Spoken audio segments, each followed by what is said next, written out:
Hello everybody and welcome. In this video I'm going to show you all controls and gestures for your Mi True Wireless 2S. So basically these headphones haven't a lot of gesture.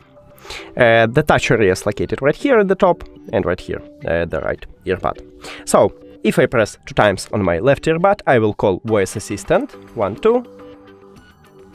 And as you can see, Siri is awake. I have iOS, so I call a Siri. If you have Android, you will call Google Assistant.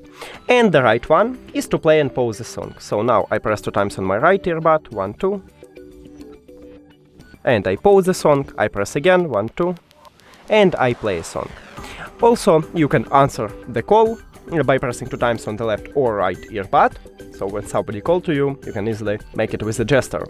And then you can finish a call using this gesture, so press 2 times again. That's it, thank you for watching this video. If you found it helpful, please consider subscribing to the channel and leave the like on the video. It's really important to us. See you later!